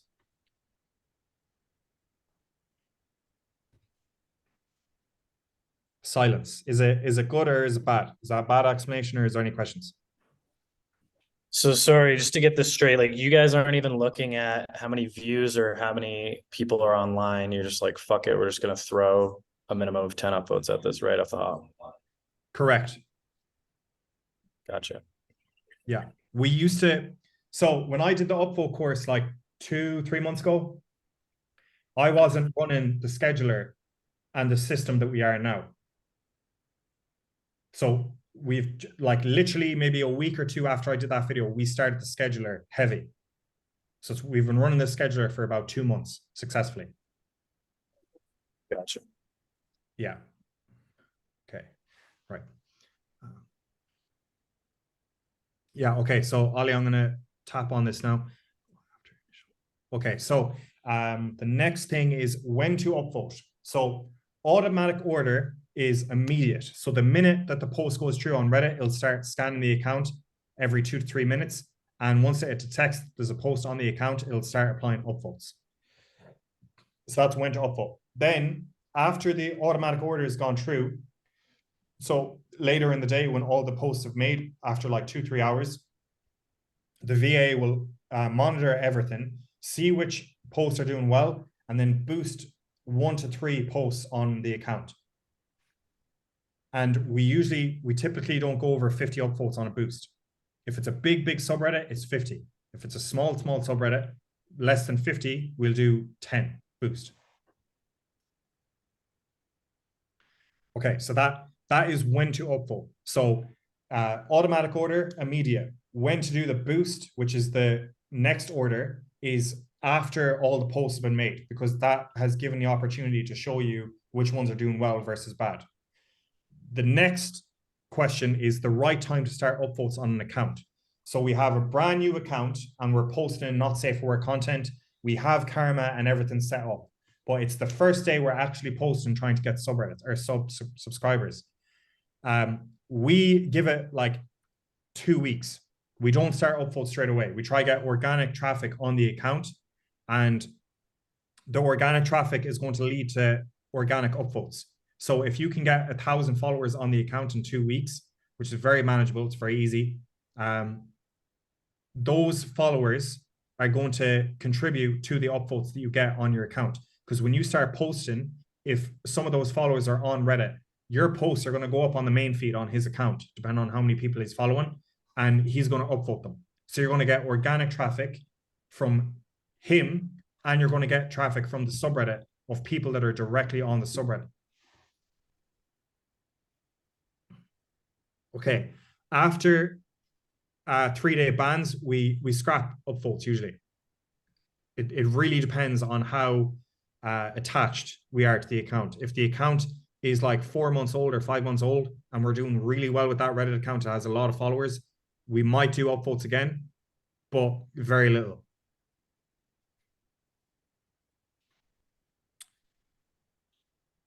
Okay. Right. Do I have any questions on upvotes? It's a big topic.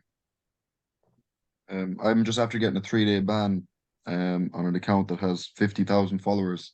So what would you recommend doing there for upvote manipulation? Just leaving it for a month? Yeah, don't go back to upvotes anytime soon. I would give it at least 2 weeks. Okay. And when you go back, don't do any big numbers and do it sparingly. So like less than 10% of posts, if even 5 posts or 5%, like very, very little. Yeah. Okay. Any other questions? Yeah, just a quick one on upvotes. Do we know, I know we spoke briefly, do we know when the maximum order for the post will be coming back in? I think you said you speak to the developer. What for what? How many upvotes do you want? I know you have a lot of conversations. We had a brief conversation about the you being able to put a maximum of 10 onto a post without it being refunded. Oh, so getting rid of the refunds? Or just not so much getting rid of them, but getting rid of them for very small amounts of upvotes. Yeah, I remember. Okay. It's going to be December. So I don't know if I said December to you, but it's going to be like the first 1 to 2 weeks of December. Hopefully. I don't know if we can get it back because I test it, and basically whatever you get is after I tested it extensively. And right now it's not, I can't do the way that we were doing it, where if you order 10 and you get 10, that is going to cause a lot of issues. And I'd rather keep people's accounts safer than everyone else's. Yeah. So okay, yeah. If we get it back, I'll let you know, because we're trying everything we can to get as much money, obviously. We're a business. So the more upvotes we sell, the more money we make. So if I can get it back, I will. But if it risks getting people banned, I'm not bringing it back. Yeah, sweet. Okay.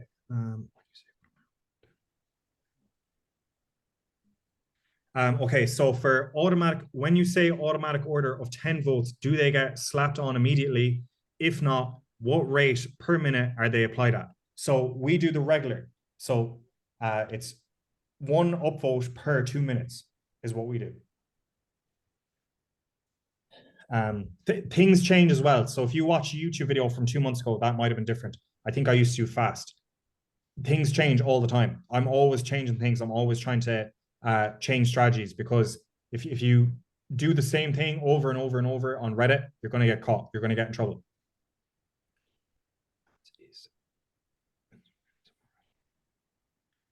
For the upvote bans, it depends. So some moderators have software that track upvotes, the speed of upvotes in comparison to the graph. They have, I don't know what it is exactly, but I heard from someone that is close with the guy that is a moderator. He said some moderators have software that can track upvotes, but usually it's Reddit. Automatic order only comes with the scheduler as well, correct? No.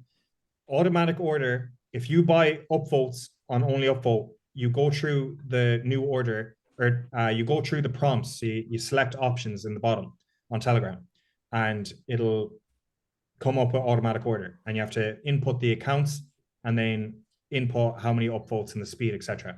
It's in only upvote. It's not. It's separate to the scheduler. Okay. Right. Moving on. Schedulers. Do we use them? Yes. We have a custom scheduler built out with custom proxies for the accounts. Should you use them? So in your case, if you're not using my scheduler that will be available very soon, no, I don't think so. I don't think you should use the schedulers that are available to everyone else, because these people are public. So my scheduler is going to be black hat. It's going to be under the radar, under the table. It is not something that is going to be public. And a lot of the public schedulers work with Reddit. So they're service providers to Reddit. They help Reddit grow. So they have to bend to Reddit's rules, and they have to basically bend to the will of Reddit. If Reddit comes out with something, they're a public website, they're a public company. They need to appeal to Reddit more than the audience. Because if they don't appeal to Reddit, Reddit's going to shut them down. They're going to be out of business. With us, we're focused on maximum extraction, like literally making as much money as we can. So I don't care about keeping Reddit happy. I'm not trying to be a millionaire like Postpone. That's not my goal. I want to supply a good service to people in OnlyFans that can milk the system for as long as it lasts. That's my goal. So should you use the public schedulers? You can use them, but I think you're going to run into a lot of problems very soon in the next coming months, especially because Reddit is going to start charging for their API, I believe. And that's going to affect the schedulers, and it's going to affect the price. Yeah, so that's things to look out for. So I will quickly run through the scheduler that we have. So this is a dummy account. Anything that you see here is not like attached to anything, so don't even try looking. Okay, so basically how it works is it's very, very easy and very, very simple. The reason why we built it off Airtable is because Airtable updates every minute. So we're talking, this is, if you decide to buy the scheduler that I have, this is what you're going to be looking at when you get set up. So subreddits are here. You type in the subreddit. You don't select a subreddit, you type it in. So it needs to be the exact subreddit without the or slash. Dates, times, and time zone are here. So you just double click, pick the date, pick the time. It can be done by minute. So 2:01, you can select. Title is going to be the title of the subreddit. This is where trial and error comes in, because, for example, I've Slutty Confessions written in with the video I was doing for YouTube. You need to know that you have to include the age and the gender, so 21F in brackets in the title. Otherwise, you're going to get pinged an error. So Airtable updates every minute. It's taking API requests from Reddit every single minute. So if you try to post this at 201, 202. If it doesn't go through, it's going to come back an error. It's going to light up here. Then you have three options. You can have image or GIF, and all you do is just drag and drop. So it's just drag and drop. So if you have a big screen and you have a load of content in a file, which you will if you're using the Reddit spoofer, you just drag and drop. So it's drag, drop, drag, drop. I'll get rid of that. Okay. Into this. So it's super, super quick. Then if you're doing texts like slutty confessions or whatever, you write the text here. And if it's a link from RedGifs or Imgur, you paste the link here. Scheduled, you tick it if you want it to be scheduled. So if you want it to go through and you want to input it, everything's aligned, you just click the green button and then it's good to go. And if it doesn't go through, this will light up. This is the account. You can connect accounts here. So you drop down that menu. I'm not going to do that, but you drop down the menu and you can select any account you want. And then Airtable scrapes every single minute. Once the post goes through, if there's not an error, it'll give you the link here. So if I click on this and everything went through correctly, it'll show you the post. And eventually we're going to include analytics. So it's going to be page views, which will be scraped every minute, and upvotes, which will be scraped every minute. And this will populate by itself. You don't have to refresh the screen. It just loads straight away. So it's very good. So that's the scheduler. That's what it looks like. It's very bare bones, but it works incredibly well. And all you do is just populate this. Your VA can get this done 2,000 subreddits within about 2 hours, very quickly. Once you have a system, the first few days is going to take you a while because you have to line up everything. You have to get the accounts, the subreddits you're going to post on those accounts, the titles, the certain flares. Another thing here as well, you have to type in the flare. So slutty confessions, you have flares, you need to type in the flare. But once this flare is here, it'll stay in the selection box. It'll stay here and you can just select it. Okay. The scheduler will be available, I'd say in the next 48 hours. There's still a few things that we have to do with WAP, with the API keys and the Reddit spoofer. So we're going to have 3 packages. I won't spend too long on this. 3 packages. You can have the scheduler with my custom Airtable list. I can't pull it up here because I'll show you too much information. With other stuff, you'll have the scheduler with the custom Airtable list for $300 a month. Then you'll have the Reddit spoofer, which will give you content for Reddit unlimited for TikTok and dating apps. TikTok and dating apps will be soon, but right now Reddit is fully functional.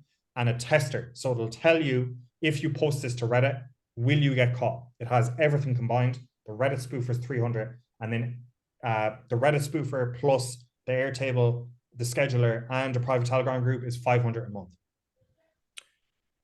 Okay, and it's unlimited. You can have unlimited accounts and unlimited posts. Right, okay. Right, this is going on so long. Right, bans. So next, scheduler questions and all that stuff, I'll ask at another time because we'll have to go through it. Bans. So reason for bans and how to evade them. So with regards to the vote manipulation, Reddit is turning into a monetized platform. The way they're monetizing the platform is changing. So subreddits can make money by all the traffic that they bring through ads with Reddit. And that has come with a lot of pressure by Reddit, because you can't get people fucking up the system and abusing it and taking a load of money, because that's what's going to happen. People are already doing it. So a way that you get a lot of traffic artificially is upvotes, by buying upvotes. So Reddit has identified this and they're knuckling down. And the way you avoid it is by using it sparingly. So the way we did automatic order is we used to have 10 upvotes. And if you do 10 upvotes, you get 10 upvotes on every post. That is not using it sparingly.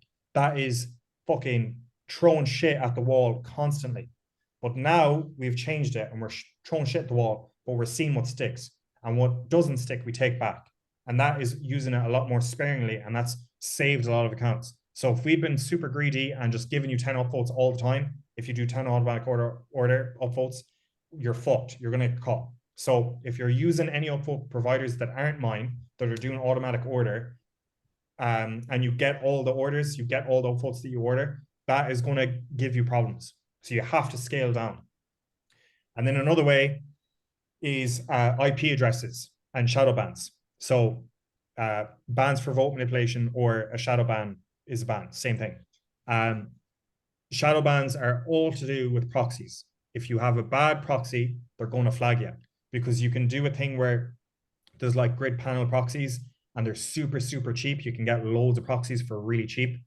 You can get people that are spamming subreddits, affiliate products, like DDoS attacks, like on certain subreddits, to get the subreddit banned from Reddit. So you can like spam a subreddit with loads of stuff that is bannable, and they're going to ban that subreddit. So it's like people fighting against each other. There's loads of things. But the reason for the ban is a bad proxy, and that's how Reddit detect it. So that's why they shadow ban the account. Okay, so that is bans. So the safest way to avoid bans with vote manipulation, because that applies to me and you, is to use it sparingly. So the way auto or only upvote is set up now, where you get refunds on the order, is the safest way to do it. Okay, so if we can go back to the old way, we will. I think that's just a matter of having a lot more accounts so that they're not being used as frequently, but we're going to need to like, it's going to be thousands more accounts. I don't know if we can ever get back to that, the way Reddit is now. So the way it is set up now is the safest way. This, I don't know if I asked that again. Okay. Any questions on bans? Actually, before I ask, the 3-day and the 7-day suspension, if you get that for vote manipulation, I would wait at least 2 weeks. If you really want that account, you don't want to lose it, I would go back to upvotes very, very sparingly. Maybe one upvote a day, like one post, not even automatic order, one post. Any questions on bans?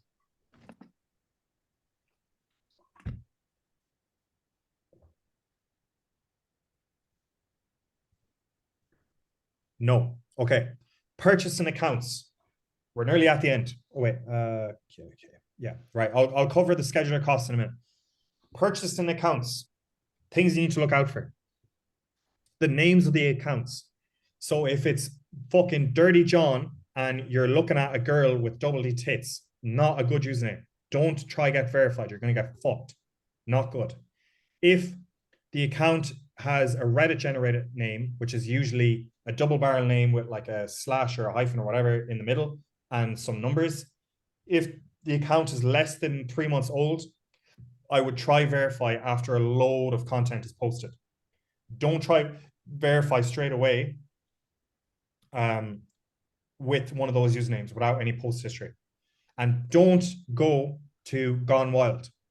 If you're using Gone Wild, take the opportunity, because you don't need any age or karma, take the opportunity to make a new account to eventually turn that into like a main account that you're going to do a lot of posts on that is good for the model. So names, if it's any way resembling a man or crypto marketing or anything that's not feminine, don't try get verified.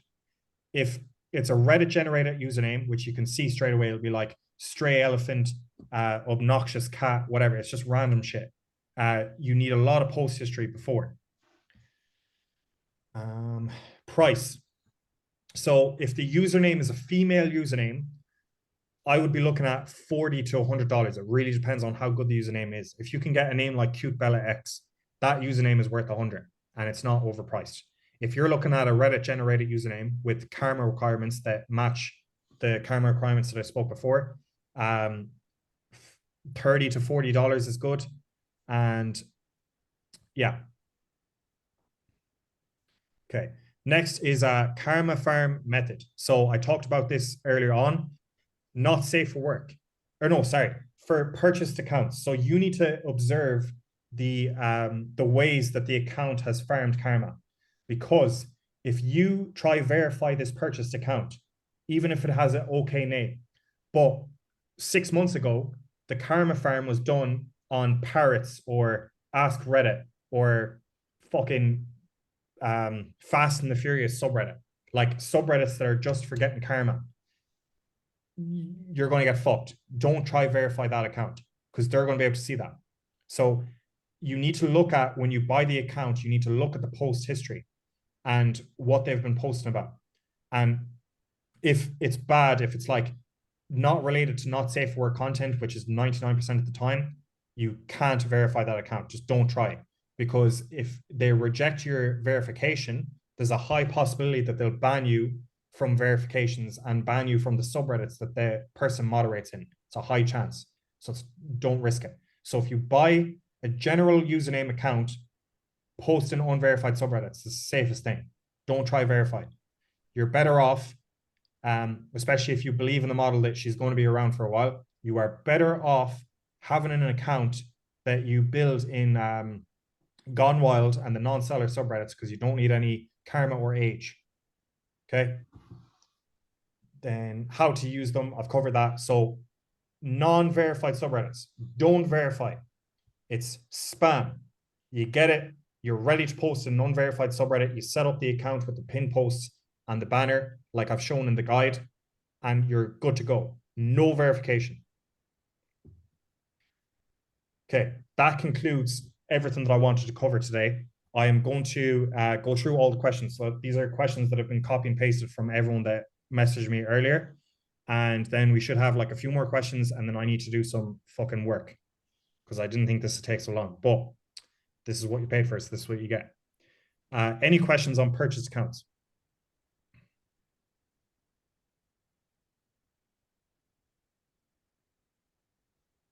Basically, most are shit. Yeah, that's the conclusion. No, I wouldn't say that. They're shit if you want to get verified. If you want to just create an account, delete all the post history, and post in unverified subreddits, they're fine. As long as you set up the account in a way that looks like a girl set it up. But everyone's going to know that it's a purchased account. Yeah. Okay. And it's just a matter of getting away with it. But just don't try verify, and then you're safe. And as long as you set it up correctly, you can get subscribers from that account. Thank you.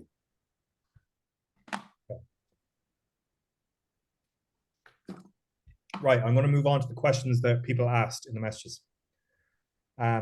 So what do you pay for VA doing Reddit? Do you pay hourly or percentage? I pay $2 for each VA. Sablas, yes. My subreddit list has 2,700 subreddits. It's filtered by niche. It's filtered by verification. It's filtered by the amount of karma that you need to post in that subreddit. It's the most fucking powerful thing that I've ever made in my life.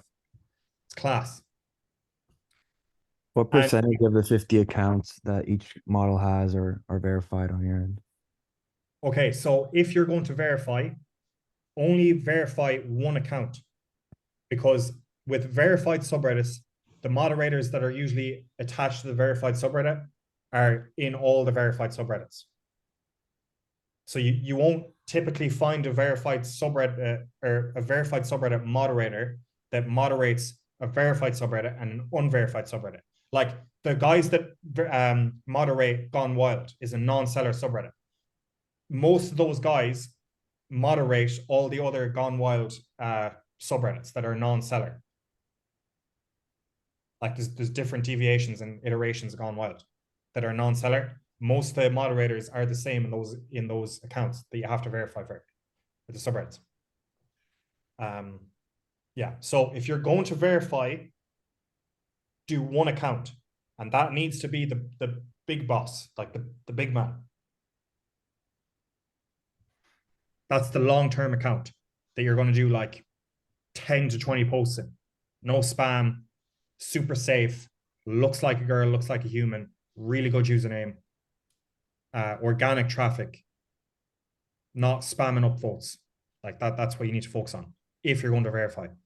And one account. I wouldn't do two because there's a high chance that you're going to get a double subreddit moderator and you're going to get fucked. To be super clear on that, Shane, conscious of time. Okay, you've got 20 accounts with a girl where you're posting whatever it is, 1,000 a day or whatever. You're only going to verify one of those accounts. Yeah. Yeah. Thank you. Okay, so what do I pay my Reddit VA? They all get paid $2 and that's it. That's all they deserve. I'm sorry, but that's what they get. Because it's brain dead. They're given SOPs. There's no brain work. There's no thought process. They're told exactly what to do. So it's $2. That's all they get. In Georgia, man, you can get staff in Georgia for cheaper than $2. I was seeing a girl in Georgia in a cafe. She was making €1.50 an hour. It's fucking pathetic. I used to tip her a weekly wage. It was crazy. Okay, so currently I'm posting on one verified account daily, 30 to 40 posts. I want to scale my method by buying accounts and posting on unverified subreddits. Would you recommend to stop posting on verified and going multiple unverified? Or is there any other way to scale by continuing posting on verified subs? Exactly what we just spoke about. You focus one account, so the one account that you have, stay with that. All the other accounts you buy, assign a niche to each account and start posting unverified subreddits. Don't try verify. It's too risky. So next is, are we getting throttled by using scheduler products like Postpone, Socialize that use Reddit's API? Yes, I think so. And the main reason why is because you're using proxies that Postpone have got from most likely a grid panel, because they need to increase their margins, their profit margins. Grid panels are super cheap and they're going to try and make as much money as they can. I think that these accounts get flagged by Reddit, and they're just kind of going back to what we said earlier. Is a shadow ban absolute? You're either shadow banned or you're not.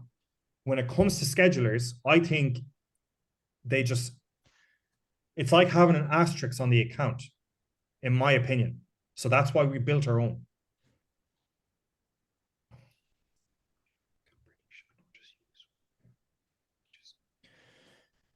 Zoom asked a question. So why do you have one account per niche and not just use one for all niches?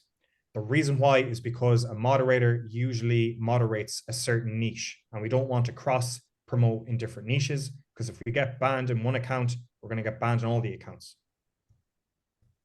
So if you have, it's just a mess. If you have 3 accounts, one's my way. If you have 3 accounts, you're going to be posting, one is face, one is boobs, one is ass. If you get banned in the ass one, there's a high chance that the moderator is going to be for ass. If you get banned in the boobs one, it's a high chance the moderator is going to do all boobs, etc.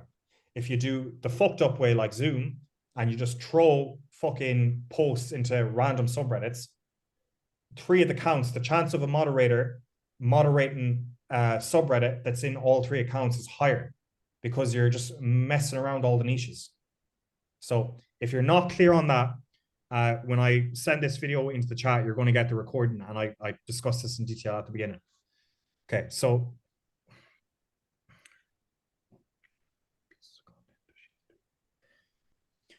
so Simon, 2,000 times per day, we do 200 Reddit posts.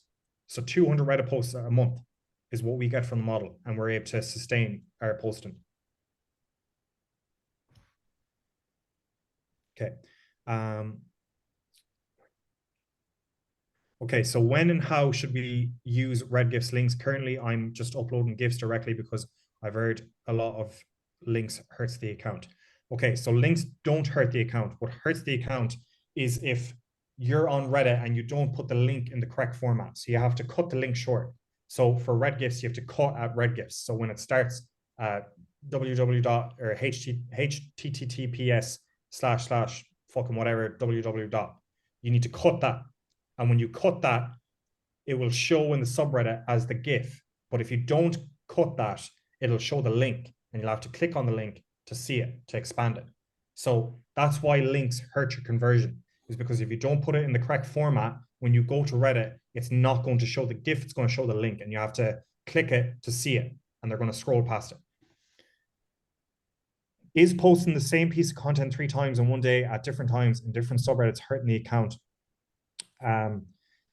No, that's fine. As long as you don't use the content multiple times and get done for spam, you're fucked. As long as you don't do that, you're fine. Paul, I don't know if you're asking me. I don't use RedGifs. I use GIFs direct. Pictures and GIFs direct to Reddit. I drag and drop the scheduler. So imagine I have a massive screen in my fucking living room.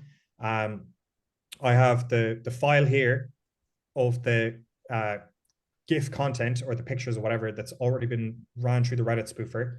I click it, and I fucking drag it into here. And it's like drag and drop, drag and drop, drag and drop, super quick. And I do it on a PC because I don't like Mac. Okay. Yeah, so the spoofer will create the GIF. So you get a load of content from the model in whatever format. It gets all the content put into a GIF. So the Reddit spoofer for 300 a month does all of this. And it does it for TikTok and dating apps very soon. So right now it's Reddit, but it will be everything. But we're pretty sure it already works for everything. It converts everything into the format applicable to Reddit. And it runs a test. So before it converts it into the end folder, it runs a test to see if it's going to get detected by Reddit or not. So it's an all-in-one tool. And once it goes into the final folder, you drag and drop. And once it's in the final folder, you know it's not going to get detected by Reddit. You're not going to get in trouble. It's a game changer.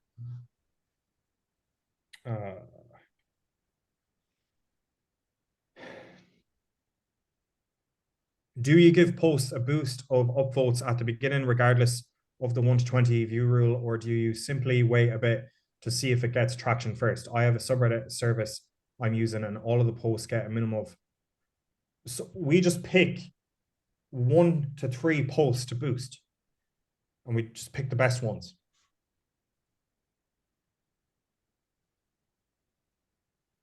So we do automatic order and then a boost. And after the automatic order, whatever is doing the best within the time frame of 20 minutes, we do boost.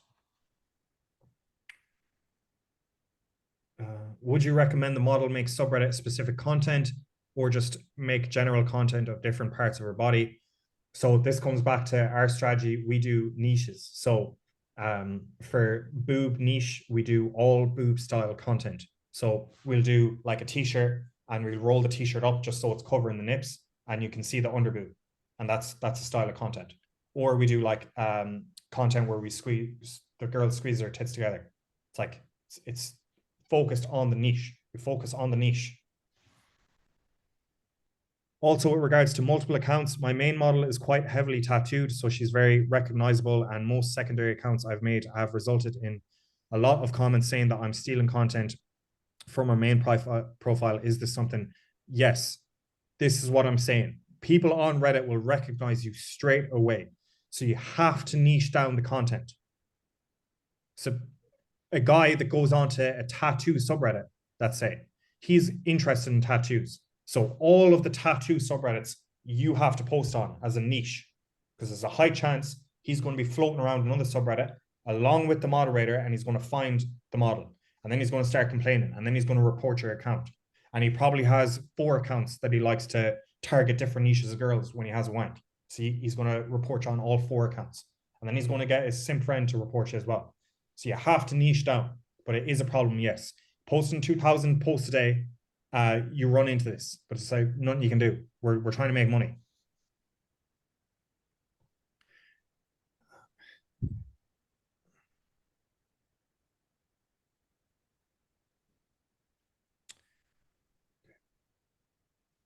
Right. So if they start commenting on the post and the post isn't doing well, delete it. And if it happens multiple times, delete that subreddit from your posting schedule. How much content is reasonable necessary to request from your model? Experimenting with Safe for Work and the confession format, which is agency dependent, but not sure in terms of recreating old top posts, etc., in not safe for work niches. So with the Reddit spoofer, I know I'm fucking hounding that down your throats, but I don't apologize. It's the best thing that ever made in fucking humankind. That thing will solve all your problems. So for us, we get 200 posts a month, and depending on the girl, so our Ukraine girl, she's blonde, 18, she makes the most amount of money. She has double D tits, fucking 2/3, 66% is focused on boobs. 33% is focused on ass. If you have a girl with a really nice ass, you're going to do 66% or 2/3 of the content ass. If she's a really nice face, you're going to do mainly face and boobs. So you're going to do front face. Simon, the one Reddit VA. So 50 accounts to set up on the scheduler takes a lot of time. Setting up the account takes the most time But once the scheduler is set up, I would say it's 2 hours work once you have the system, because you're going to need an Excel sheet of all the information. So each day you're going to have, so go back to scheduler. You're going to have an Excel sheet. Fuck off. How do I get rid of that? Okay. You're going to have an Excel sheet with subreddit, date, time, title, flare, everything. You're going to have a subreddit with all of this. And then you're going to have different pages. So page 1 is account 1, niche 1. Page 2 is going to be the account 2, targeting a different niche, etc. You're going to have all the subreddits written out, so they copy and paste. Then you're going to have the time, the title. So I'm going to talk about more of that in a minute. Then the flare. So you're going to have the flare for that particular subreddit, because the content is made to fit the scheduler. And then you're going to have the folder, which is, so the folder of the completed content from the Reddit spoofer, that is filtered into niche as well. So we have boobs and ass, because those are the 2 main niches. And then if you have blowjob or whatever, that's going to be another niche. So that needs to be a separate folder for the Reddit spoofer. But mainly we do boobs and ass. So they fall into like many niches. So everything after the main setup is pretty much copy and paste, but the main setup will take you as a beginner 2 to 3 days, but you will be added into a group chat. So you'll have me and the guy that made this for me. He will be the contact. So he's going to be the troubleshoot for all the technical issues. I'll be the troubleshoot for like actual Reddit knowledge. And you get that with the monthly subscription. So you're incentivized to stay, and it's a license key, so you can't just pay for it and steal it. It's impossible. Okay, back.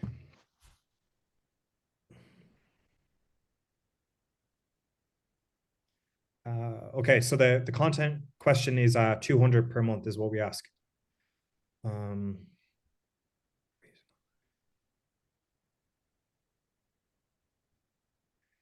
Deleting content is okay. You can delete content, but you need to make sure that it's deleted before you post. Posting it, then deleting it, you're going to get flagged. Like Slutty Confessions. If you post on Slutty Confessions story and you copy and paste it into Slutty Confessions the week later, it'll get flagged. But if you copy and paste it into a Word doc, delete the post on Slutty Confessions, then paste it, you won't get flagged. So you need to delete the old content before you post it again.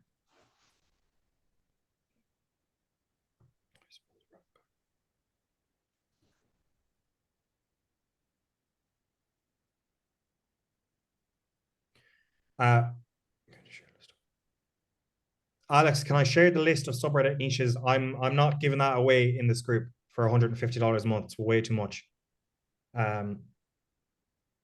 What I can do is give you free resources, but for 150, no.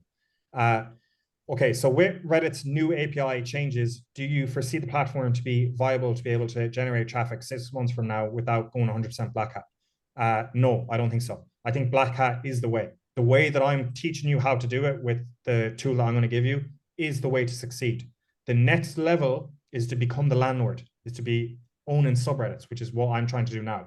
And there's going to be other ways, which I can share later on, because it's going to benefit you. It's going to benefit me by helping you, because you're going to be able to help me to grow. So Black Hat is the way. The guys like Neo Agency, the German agency, they own subreddits, and they have some of the biggest girls. They own subreddits, and that's how they've stayed successful. They've over 75 girls in their agency, and they own subreddits, and they pin their girls in the subreddit.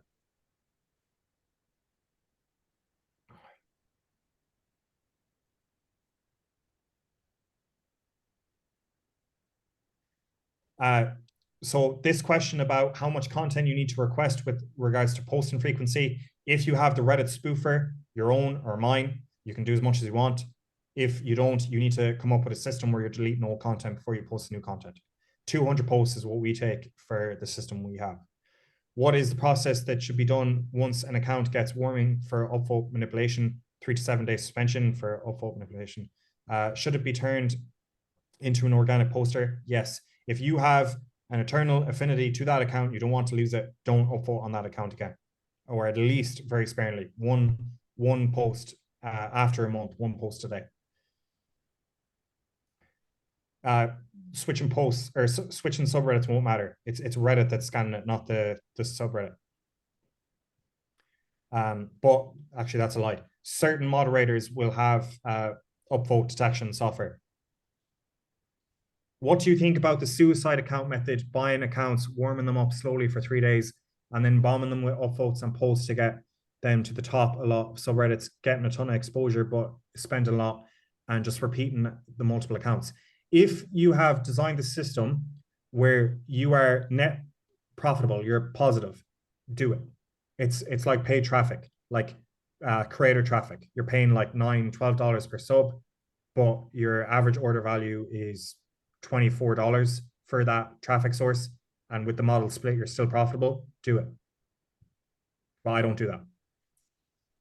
I've noticed that when I submit posts in certain subreddits, they either don't go live without any notification or get stuck in approval by mods. They never get approved. I always check the news section before I submit a post, and I see accounts younger than mine with less karma don't have any issues. Why might this be happening? And is there a workaround to ensure posts go live as well? You could be shadow banned, which is like instant, or you are not correct. So you're not contributing all three arguments. So post karma, so that could be actually it. Your post karma and your comment karma, you might check the karma and the age, and your karma might be fine, but it's not broken down. So you need the correct amount of comment karma, the correct amount of post karma. The way to get that is to hover over the karma icon on the page and it'll show you. That is the most likelihood reason, or you're shadow banned. Okay. Right, that concludes the first meeting. You paid $150 a month for this, and it's going to happen every single week. So fucking spread the word that this is the best group that has ever existed in OnlyFans history.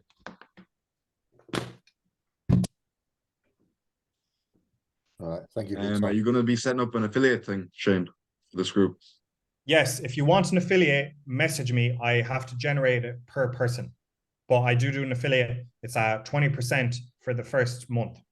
So it's $30 everyone signs up. And actually, if you give me an affiliate, I'll do you 20% and I'll give you $10 upvote.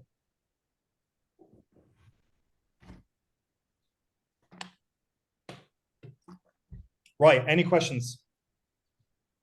20% for the first month? Yes, and I'll do $10 of upvote gift card. Cool. Yeah, so if you want to do an affiliate, message me. I have to generate a link on WAP for you. So I have to actually do it manually. You can't request your own affiliate. It's stupid. Jane, just one last one. Before I go and fuck around and make 50 Google Sheets and whatever, you're talking about this thing coming out next couple of days this week, yeah? Yes, I plan to release it today, but we're still working on some stuff. In the next 4 days max, we should have it up and running, access. Thank you. Victor, where can we find the recording? I don't know. Can someone tell me when I stop recording the Zoom, what do I do? Go into Zoom. Go into a folder for you, and then you can just do whatever you want with it then. Like I share think it'll pop up automatically. Okay. Yeah. It's a long one. It's a long one. It may take 20 minutes to appear or something. Then. Okay. Oh, okay. Right. Lucas, one question. So male content, you need to pick a niche in regards to a niche. So like a fucking lumberjack or washing the car, gym, something where you have the shorts up your hole and it's like noticeable that you're gay, and you're going to go to the gym niches. So not only not safe for work, you're going to go to the safe for work, and you're going to go to the like the safe for work gym niches. That's a big one. Even if you're not too in shape, you're going to post and you're going to say, oh, I'm getting into the gym. Because when I used to be big into the gym, I used to post in the safe for work subreddits, and this is personal experience. I used to have shit tons of gay people offering me money before I even knew about OnlyFans. Like when I was like 16, I had people offering to give me money for like nudes and shit on Reddit when I was only posting gym related content. So if you're a guy, post in safe for work gym content, and as well as gay stories gone wild. This is a fucking, man, you will be the only person doing this. So read through the Reddit guide. There's the story method. Gay stories gone wild is untapped. No one is doing it. So you're going to read the stories, reword them, make PPV content. The gay guys have PPV content, or the males, whatever. Rephrase it into a story. So when the person reads your story, they're already converting in their mind. They're like, imagine it. And then they see you have an OnlyFans. Then they go to the OnlyFans and you're like, holy shit, this guy has the story. You're going to be able to sell it for way easier and way more because they've already built it up in their mind. They've already fantasized about it. So gay stories gone wild, regular gym safe for work subreddits, and fucking regular not safe for work. Okay, one more question, then I'm closing it. Simon, to clarify on proxies, did you say one mobile proxy can be used? Yes. If yes, do you? No, you make multiple profiles. So one profile, one Reddit account, another profile, another Reddit account. You rotate the proxy.